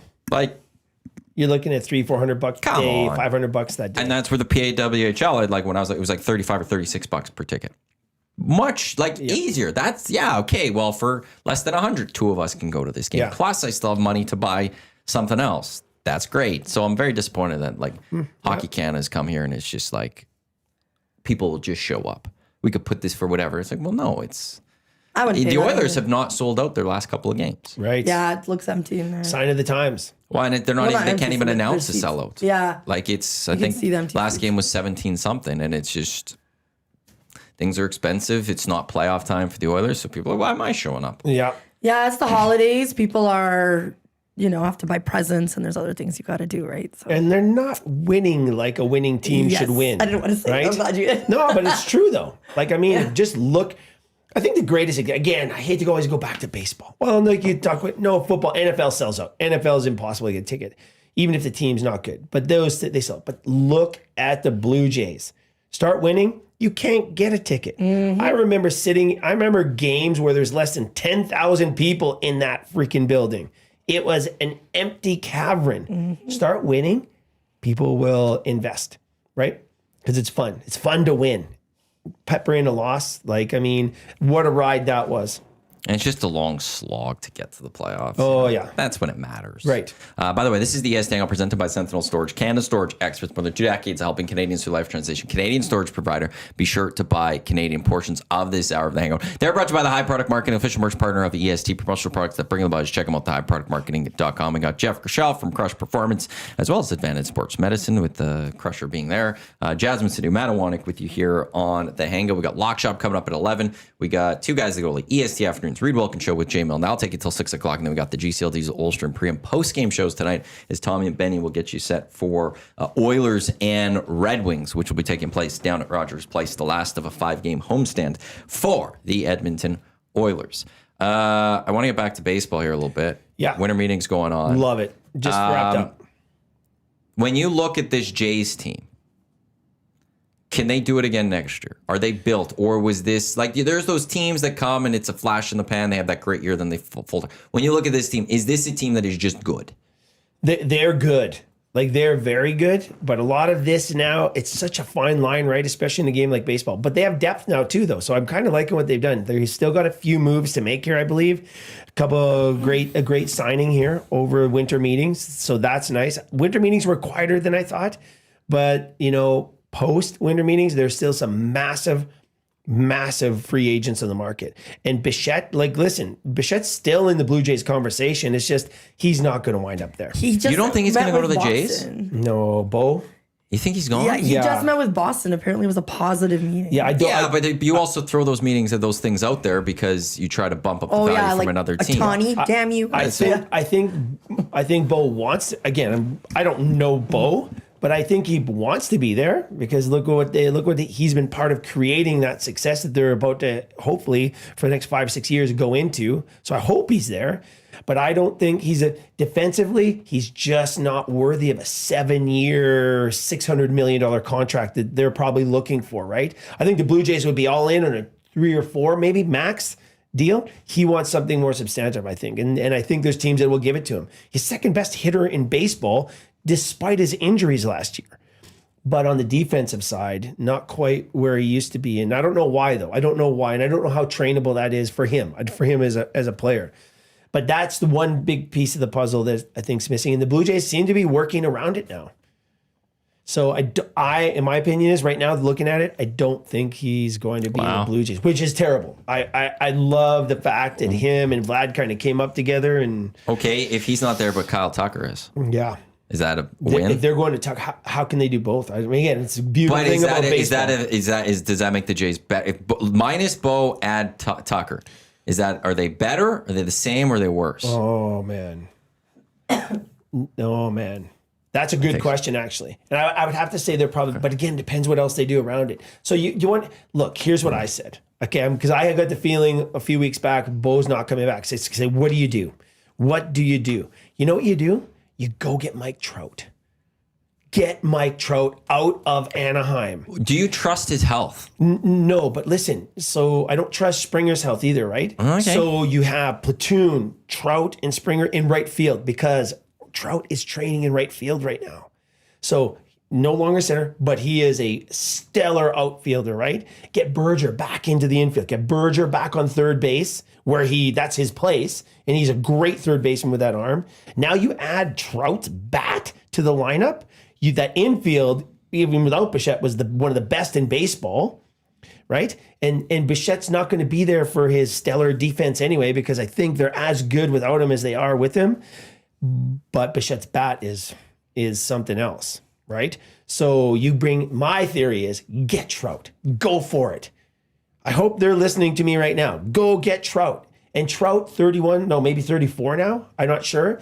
But he needs to be on a team. And I'm telling you right now, I know the Dodgers are interested in Trout as well. They want to see a Ohtani-Trout reunion. He's 34. He deserves a run. Do you know how many playoff games he's played in his career? I think 0. I think it's 3. Is it 3 only? I think it was 3. Yeah, it was terrible. terrible. We're talking about. It's a terrible. And I remember watching Trout playing against Ohtani in the last World Baseball Classic. World Baseball Classic year this year, by the way. Yes, and I'm excited. I'm as excited about that as I am about the Olympics. And Canada's not in a group with the U.S. for the first time. Exactly. It's a tough group. It's a tough group. It's not easy. 2014, LA was in it. So yeah. And they lost 3 straight. Yeah.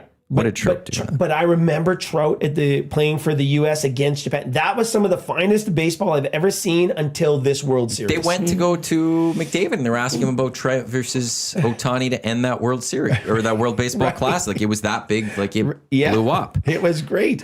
But watching Trout, just seeing him cheer and boom, and even though Japan won that, but seeing Trout actually competing in a meaningful game was so great. Yeah, was so great because he's one of those players that's just now sort of forgotten. One of the greatest players forgotten. Don't go to the Dodgers. The Dodgers anywhere but the Dodgers. Right. I want him as a Yankee too. But just not the Dodgers. I'm saying the Jays. If you go win, I know where you're. But do you like my plan though? No, because I don't want the Jays to do well. Yeah. Me, Joe, and Mooner, we're different. But it's at the very least, if he's going anywhere, just not the Dodgers. I know, that's what I thought. Don't need him. Because I was saying this to my brothers. I go, hey, man, if we're not getting Bichette, how's this going to go down? I'm saying, okay, what do you do? Just looking around the league. Tucker, of course. But does he want to leave? Well, no, I think he does. You think now he's there? Because he's training in right field. The Anaheim's not going anywhere in the next decade. Why did he sign with them? Hey? Why did he sign multiple contracts with them? Well, I think because there was hope, right? They got Ohtani, there was hope, but it just never happened. Then the owner puts the team up for sale, and then he retracts the sale. It's just not there, man. It's a disaster. Man, and again, they are a forgotten sports team just in general. Oh man, and they could be so good. There's so many great players that have gone through there. They've just never put a team together. And you're the LA market. You should be able to attract players. Yeah. You should be able to build a team. I think they just suffered with identity crisis, man. They changed their name from the Anaheim Angels to the LA Los Angeles. But they bring in Joe Madden. Madden. Doesn't work out fully with it. It's just something's got to work. And so I watched Anaheim. They're one of my study organizations. Like why? How? What? With two of the greatest players like Draisaitl and McDavid, two of the greatest players of a generation together. But listen, the Oilers have put it together. Like they've really done a great job, I think, doing what they can do with the two best players in the sport. But Anaheim is, and now Ohtani's gone. Can you imagine if McDavid leaves without success here? Right? At least they did made a charge. Back-to-back Stanley Cup Finals. That is no small feat. Like that is tremendously exceptional. But Anaheim, man, what? What was it? Ohtani's last year, they were in the hunt. Yeah. That was like the best that they've done, really, but then they still blew it. Yep, a couple injuries and boom, you're done. Just not the depth. Canada at the World Baseball Classic, our group is Puerto Rico, Cuba, Panama, and Colombia. Mercy. And only the top 2 qualify. Right. That's Wow. Yeah. Hey, but listen, Canada, and we're playing out in where are these games being played? They're being played Arizona, in San Juan. Okay. No, we're at the what is this in stadium? Puerto Rico. Hiram Bithorn Stadium. In San Juan? Yeah. Yeah, beautiful. Beautiful baseball. And Puerto Rico is a baseball culture, man. They live, eat, and breathe baseball there. I love it there. I absolutely love it. They've got a couple of great baseball high schools. Listen, though. No. I don't know. Listen, Canada had, there were 11 Canadians in the postseason this year, the highest number ever. And the Canadian talent pool is so deep right now. It's the deepest it's ever been at that level of the game. And it's just growing now. And it's with this push with the Blue Jays, like talking to the Baseball Canada guys here, they're not sure how they're going to handle all the registration coming up. That's how powerful winning is, right? And having a team in the spotlight and a team for a country as well, which is great. But Canada, listen, if they get their players and make no mistake, Freddie Freeman's decision here is really, really important. Does he play for Canada again? I don't think we know that yet. So, he did it twice. He's good enough to play in America's team. Oh no, without question. I won't blame him if he chooses the USA. Right. And I will always be proud of him and like thankful for him that he chose Canada in 2. And if he chooses Canada for a third one, he's one of my favorite all-time Canadian athletes ever. Just like he cements it. Listen, I'm a tough guy. Look at me. I'm a tough guy, right? Totally. Listen. Getting discounts at hotels and everything. Yeah. I'm saying is because Freddie Freeman, the Dodgers' first game in Toronto, Freddie's interview, I'm a little talk amongst yourselves. I'm verklempt. When he talked about his connection with his mom and going to the Jays games, and that's what sport's all about. Man, I got teary-eyed on that one. I'm going, wow. And he's talking openly about this, and he's getting wow. Wait, That's he just did a commercial for their children's hospital. Oh yeah, and the kids are mad at you. With Ryan Reynolds. Well done. Yeah, I love that commercial. It's one of my favorites. Yeah. So good. Well, and so much so, like the World Series goes to Toronto, and he doesn't get the boos necessarily. Yeah. Like all the Dodgers are getting boos, and then it's a muted one for him because we can't boo Freddie Freeman. He's still a Canadian. Yeah. And it's one where like I will not blame him in any way, shape, or form if he goes and chooses to play for Team USA. I will be. It might make me cheer for the US. Because I'll want something for Freddie Freeman. Yeah. But he's done it twice. But if he chooses, I'll say, if he chooses Canada again, I'm just going to get a Freddie Freeman Canada jersey. Yeah. I owe it to Freddie Freeman to do that. That would be a sick jersey. I owe it to him that he's chose Canada for 3 straight World Baseball Classics. And I owe it to him. Even though he crushed my Yankees too. I don't care. I think he'll play for Canada, man. Can I tell you guys a story? This is another real story that really got me in my core. So we're in Toronto, and Homer Bush is with us at the time, and Homer was having some hip issues, right? And I spent a lot of time with him in the offseason going down to Texas, working with his group to get his hip back so he can come back. Because he came to us from the Yankees, and I think he had an all-star year with the Yankees the year before he came to us. And he was great and a great person too. And so I can't remember who we were playing, but we're on the sideline warming up before the game. And there's, the big crowd and everybody's cheering. And the kids would come down to the third baseline because we would all warm up just in the outfield. I'd get all the guys ready for the game. And the kids would come down to try to get autographs as the guys head back in to get ready for the game. And we're out there. And Delgado and Cruz and Homer would always stay out. They would actually stay out with me for the anthem. So we'd always do the anthem on the line, right? And then after the anthem, they would do their final things and get ready for the game. And so we're there one day, and there was this kid on the sideline. Homer, hey Homer, hey Homer, hey Homer, hey Homer, hey Homer. And we're sitting there, and I'm going, okay, so hold on. And Homer's going, he goes, Crusher, please. I said, so I walked over and said, hey, listen, what's wrong? He said, I need to talk to Homer. And the kid, just 10, 11 years old, he had all the gear on and stuff. I said, well, hey, listen, he'll stop by. Hey, listen, depending on how it goes, he's locked in right now. You understand? He goes, yeah, okay. But can you tell him to come see me? I need to see him before the game. I'm saying, okay, I'll tell him. But if not, I said, I'll come back and see you. And so I go over, and Homer's just getting stressed out, and the guys are getting locked in, right? And I go over, Homer, he really wants to see you before the game. He goes, oh man, he goes, okay. And so I look back at the young guy, I nod, he's gonna come over. So the anthem comes, Homer runs over, and he has a little interaction with this young guy, and then runs to the dugout and stuff. I'm going, oh, what the heck? Because this kid was yelling. Everybody's going, what's with this kid? And he's yelling, Homer. I get back I said, hey, Homer, what was that? He goes, Crusher, you're not going to believe this. I said, what? He goes, last year when I was on fire, hitting 325 or whatever, I gave that little guy a set of my batting gloves. and Homer was struggling. He was hitting, I think, 205 or something at the time. This is before the All-Star break. He goes, Homer, I want to give you these gloves back. You were hitting so good with these gloves. I want you to have these gloves back. And so Homer took the gloves back and gave this young guy New pair. the pair he was going to use for that game. That's so beautiful. I can't. Can you believe So that? beautiful. What a good kid. Oh, How did he do in that game? if I recall, he had a great game. Yeah. No, it was a turnaround time. And again, kid did it. I'd have to go back. so but beautiful. this young guy, Homer, I got to give you your gloves back. These gloves, you were hitting 325 with these gloves. Oh my gosh! And I'm sitting there. Okay, I got to go to the back. I'll go under the. I'll be down to the tunnel for a couple minutes. What a sweetheart. Are you? That's a fan of the That's team. a fan He also of the knows. team. Yeah. Are you This kidding? guy's These gloves struggling. don't- I got to go help I him. gotta help him. I'm like his superpower. Can you? Yeah. Oh, that's sport though, you guys. Oh. Come on, right? Oh. Are you kidding me? And you see the hockey guys give the young player a hockey stick or flip a puck over. It is so meaningful, you guys. You bet. Yeah, I love when the pro players take just that extra little second once in a while. Not all the time because it's overwhelming, but just once in a while. Oh my goodness, But that kid had something relevant. Oh, you know, man. it wasn't an autograph. Yeah, we It just wasn't- thought, what is Yeah, he's with like, yo, this? I got your gloves. You're gonna play better. Like, let's just switch. It would have yeah. been different. It was just, hey, sign my ball or Yeah, something, right? yeah. But this little guy, oh my gosh, come on.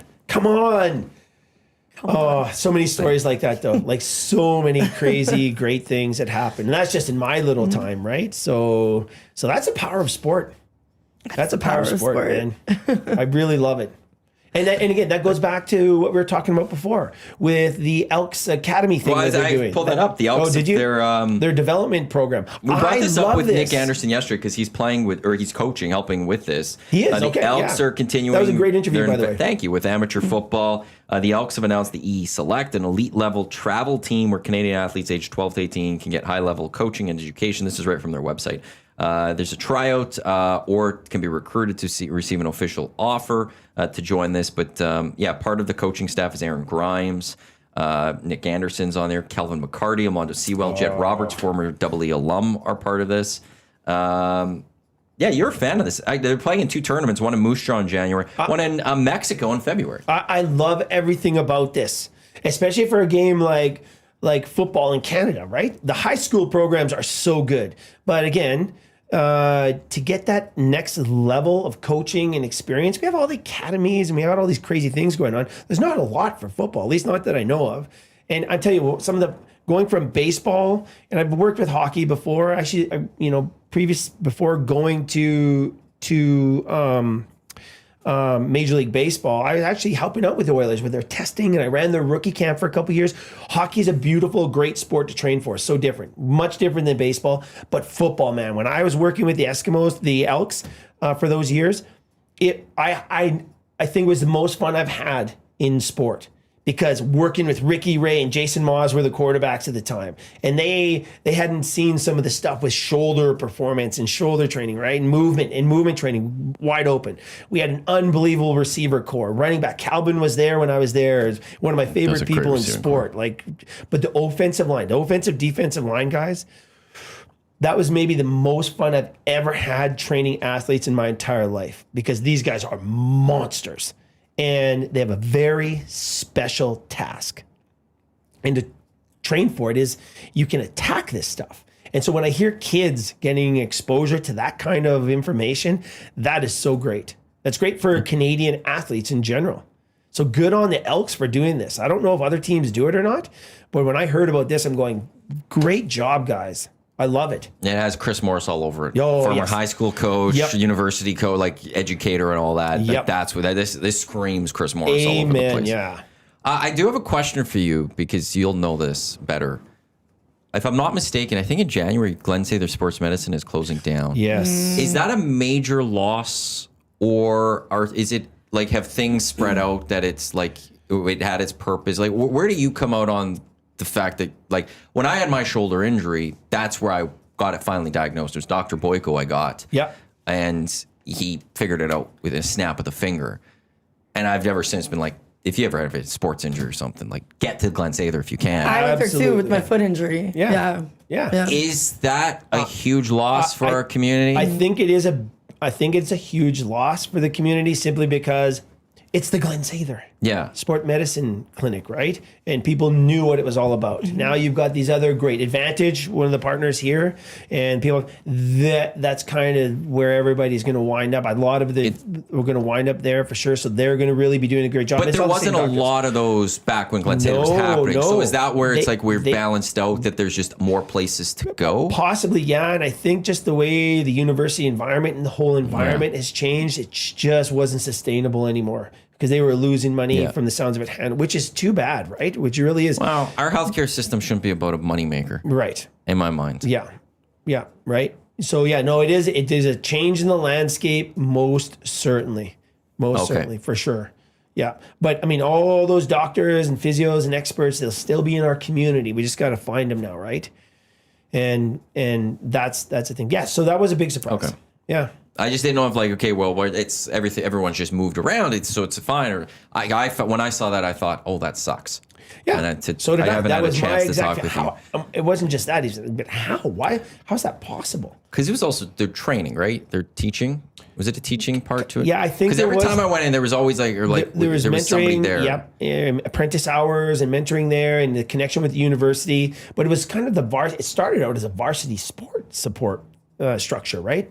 Supporting the varsity athletes and giving them a place to go while the young athletic therapist can get some experience under the guise of the experts. And then it blew into this big thing, and maybe it outgrew itself. I'm not sure. It'd be interesting to talk to those guys when the dust settles, though. I just think the doctor part of it, it's just, where do you fully go? Like the athletic therapist, the physiotherapist, all that. Like I get there's so many places to go, but the doctor part of that even.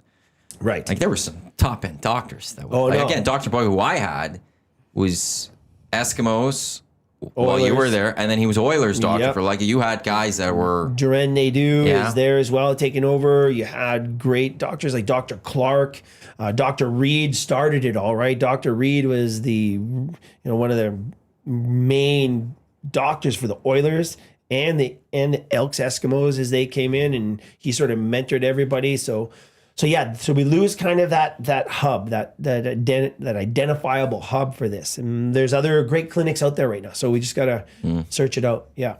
Yeah, that one stinks. Changing the landscape for sure. Yeah. But I'm digging the Elks movie. And you're right. That is that's got Chris all over it. That's a good point. Yeah. Official drink of the EST Hangout, finished long drink legend in 1952. A drink unlike any other sparkling refreshment, real liquor, longdrink.com/Canada. You can enter post couldn't find a liquor store establishment nearest you with the long drink in stock. Oilers, again, they do play the Red Wings tonight. I will pull it up here quickly on Play Alberta. I would assume the Oilers are the favorites going into this one. Yeah, they have to be. And Detroit played last night. Did you get a chance to watch a little bit of that game against Calgary? I did. Yeah. Yeah. What are your thoughts? Well, listen to me. They scored 2 goals. They scored 2 goals in the first 4 minutes. I think it was, yeah. And then the third in the second period. And then what was the ultimate score? 4-0. I think I cannot remember. Yeah, I as well had it on in the background. I was trying to watch the NBA Cup, which was so boring because both the teams blew out. And by the way, the Lakers lost against the Spurs without Wemby. Sorry. Okay. The Jays lost against the Dodgers. Hey! All news, honey. Okay. Sorry. But okay, so Detroit back-to-back. Right. Back-to-back games is huge, right? Yeah. I mean, And what happened to the Raptors? Yeah. They got injuries. Man. You can't be coming and taking shots. Without Wemby, though. And I'm sorry, John. No, it's It's okay. sports. Well, Lakers were home ice. It's sports. Things happen. All of a sudden, things happen. Well, I never rubbed the Jays and the Dodgers one in your face the entire time didn't since that say loss. anything. You just started rubbing the Lakers in my face. NBA Cup, it's not the championship. Still, The Raptors are actually looking good this year. They look Yes, really they good. are. Like, listen to me. So, and I'm not a big believer in the curses, but I'm not a non-believer in it as well. But I said something early on in the Jays, and the Jays got into the Dodgers and went, holy smokes. I want that. Can you imagine the World Series back north of the border again? Like that would be just, as a Canadian, so great. But what would happen if in the same year the Stanley Cup was also north of the border? And then what would happen if the NBA championship came north of the border? Can you imagine?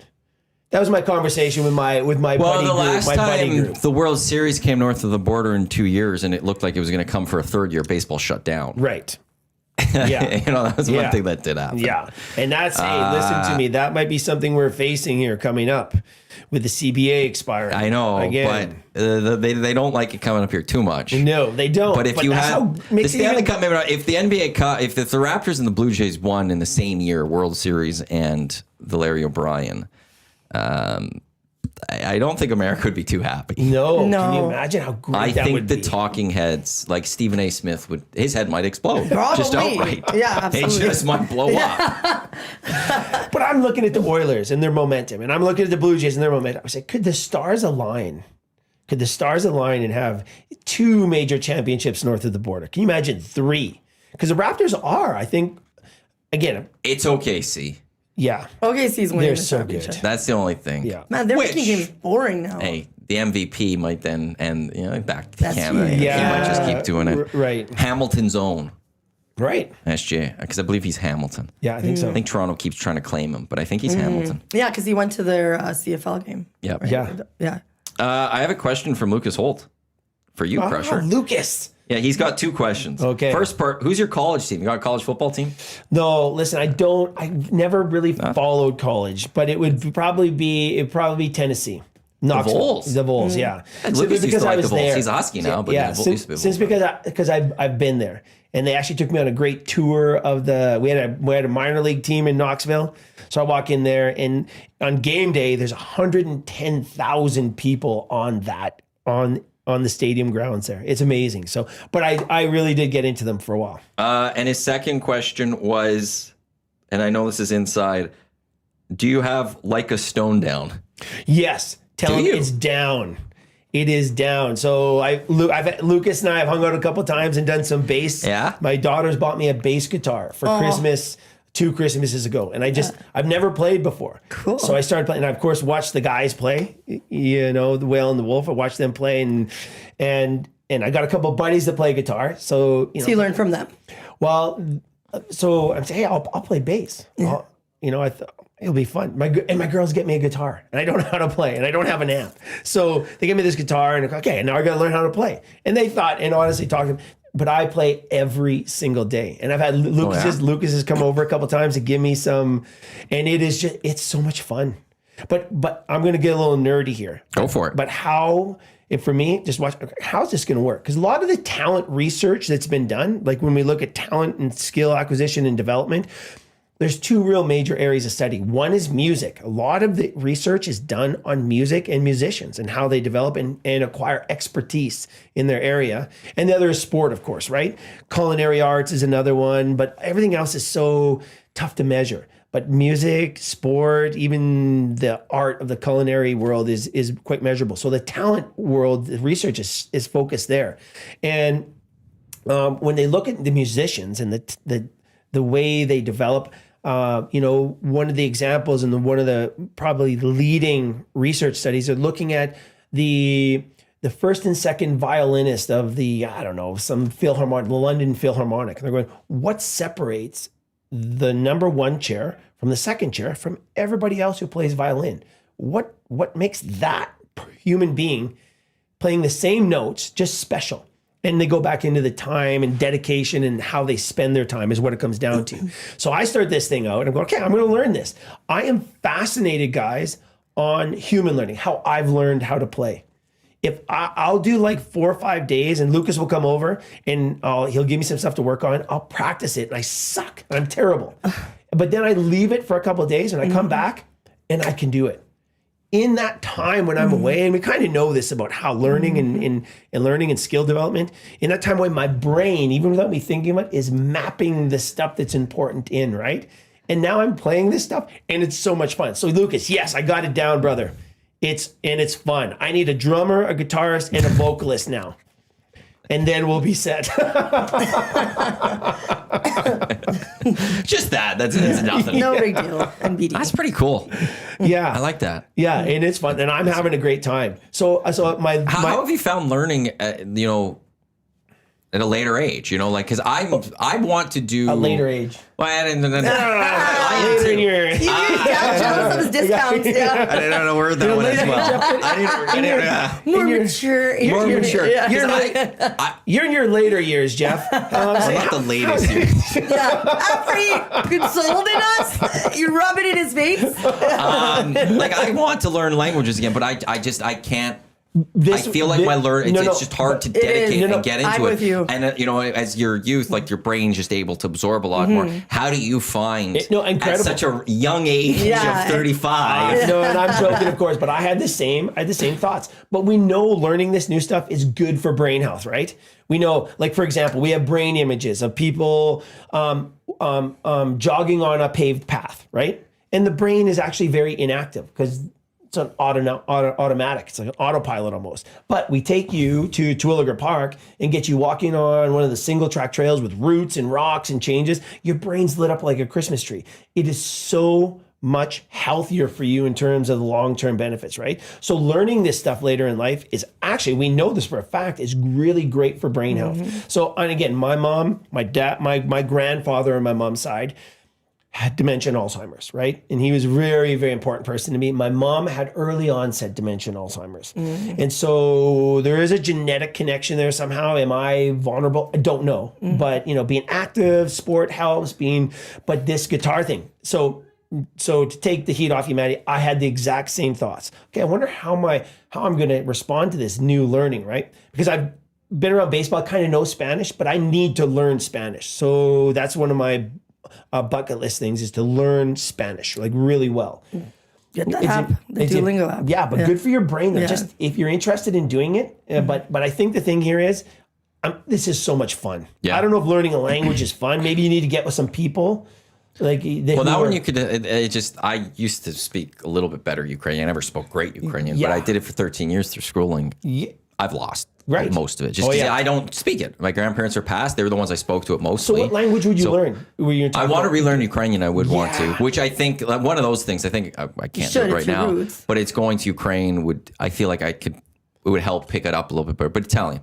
But I would love to learn Italian. I would love to be able to speak Italian. Yes, man. That'd be the big one. Get with a group of Italian people, though. I think it would make it fun, though, learning with a group, because the guitar. So my daughter has an acoustic guitar with a little Fender amp, right, for an acoustic guitar. And I know nothing. So I take my bass guitar, I plug it into her little Fender, and I almost blow it up.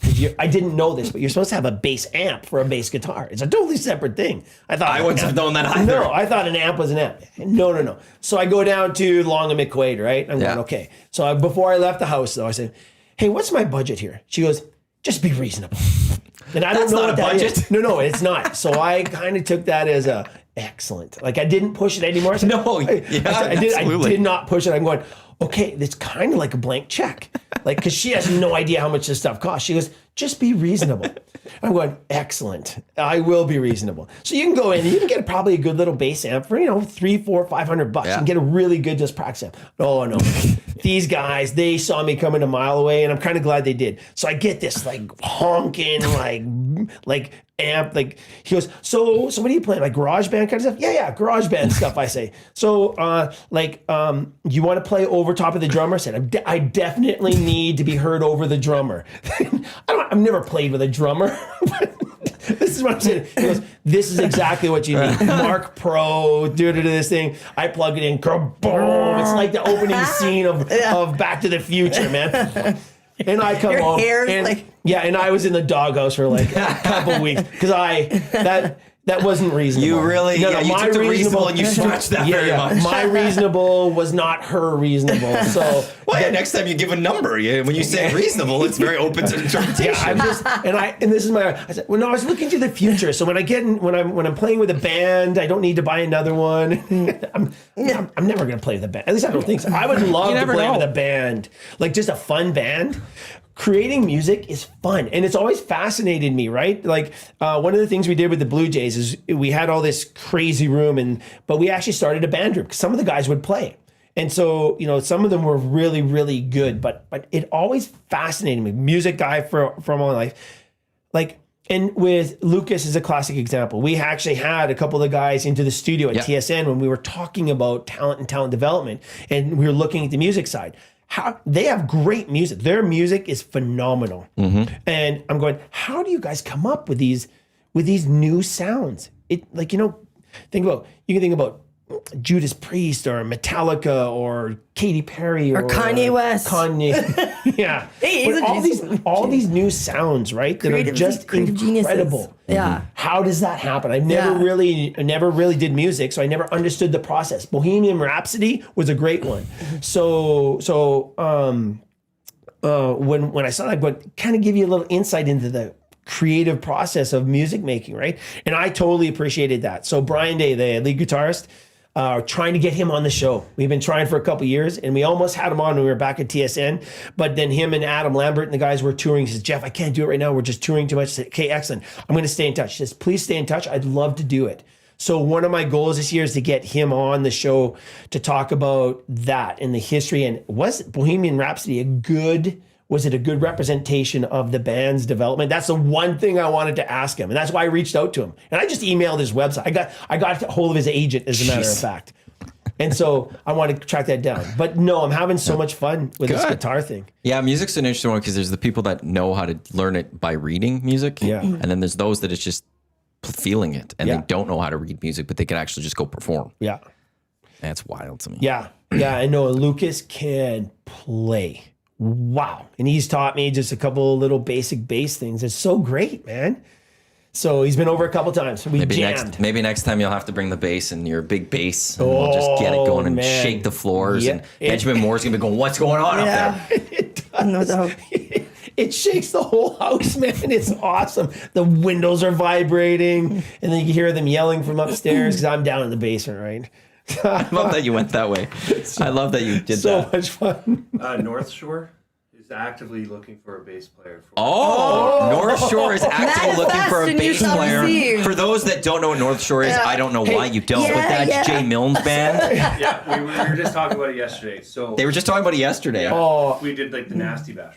Well, listen. Hey, I've got 20 songs under my belt. 4 or 5 songs, that's it. Can you imagine playing with a band? That would be Manifest. Joining up with a band. I am loving it. North you guys. Shore. Oh my gosh, I'm telling you. What a wonderful thing that would be. Over under for Play Alberta, playalberta.ca. Download the app, visit them, playalberta.ca. Deposit 50 when you use promo code EST Sports, and you'll get a $50 free sports bet. 6.5 goals is the over under for this game. The Oilers are minus 182 on the money line in this one. If you click on EST specials, early bird bet, Oilers to win, McDavid 2+ points, Draisaitl 1+ point. That is boosted to plus 320. And then there's the Trent Frederick goal play of the day still at plus 540. I think Oilers will win. I think they got a lot of proof. Yeah, getting back to the back-to-back thing, they have a huge advantage here. They do, and they're going to come in feisty too. I don't think they're going to be lazy. They did play a decent game, whatever. Shit happens. Yeah, and it did happen. Yeah, and it did happen. Right? And in overtime, for crying out loud. Take them for the dub. Yeah. But then again, these back-to-back teams, they know they're kind of in a hole, so they come back maybe with a little bit more. Sabres did it a couple nights ago against the Yep, Oilers. they sure did, right? Yep. Before we wrap up, we could talk Christmas stuff next time, but I know a lot of you, quickly, PSA, get your presents already, you men. LT is over here saying he didn't get a present for his wife. I've been... But in my language, say bonking, it means barking for 2 weeks before this. And the end of November, Black Friday sales, I'm telling you guys. Anyways, there's a 2-for-1 at Viva and Lower Rose. Go get them some pajamas or something. Seriously, get it together, man. Yes, ma'am. Yes, ma'am. Right away, ma'am. Do you? Do you? Philip Rivers. Do as you would like with that. I know I wanted to talk about Philip Rivers. I actually had a lot to talk about Philip Rivers, but all he really does, at the end of the day, minus everything, he just has to pass the ball, okay? Just pass the ball. He's 44-year-old. The coach is 40, and, the offensive coach is 41. This is going to be very interesting. It's Geriatric Bowl, everybody. Let's go, Colts. Again, Wednesday, Crush Performance, 6 o'clock on Edmonton Sports Talk on our audio streams. What's coming up this next Wednesday? Yeah, so coming up is Dr. Jacques Dallaire. Was last night, which was great. Coming up next week, James Kerr, author of the great book, best-selling book, Legacy. and we're going to talk about his 2 new projects, Ethos and from sea to the sky, I think it is. Talks about the 2015 or 2016 earthquake on Everest and the Gurkhas and all that culture that really saved a lot of people. Crush Performance, again, Wednesday, 6 o'clock on the Edmonton Sports Talk audio stream. If you go into our shows, Friends of EST, click on Crush. It'll take you to the links to all of his podcasts as well. Crush, this was great. Yeah, Awesome. thanks for having me, guys, and happy Thank you, holidays to Jasmine. everybody. Yes. Absolutely. Thank you, everyone, for tuning into the EST Hangout presented by Sentinel Storage. Myself and Huss coming up next with the Lock Shop. We've got 2 guys in the EST Afternoons Reed Wilkins show until 6 o'clock, and then the GCL Diesel Ulster pre- and post-game shows. Pre-game show starting at 6 is the Oilers and Red Wings. On behalf of Crusher, Jasmine, I'm Matt again. Thanks for tuning into the Hangout here at Edmonton Sports Talk. Your close shows for Edmonton Sports presented by Play Alberta. Lock Shop in a few minutes. Don't go anywhere. Let's go. There you go, right in front of the camera. First-time guest, long-time listener, fan of the original draft commissioner. Welcome to the EST Hangout presented by White Claw Hard Seltzer. The difference is clear. Matt Iwanyk, Tom Zola with here. Joining us today,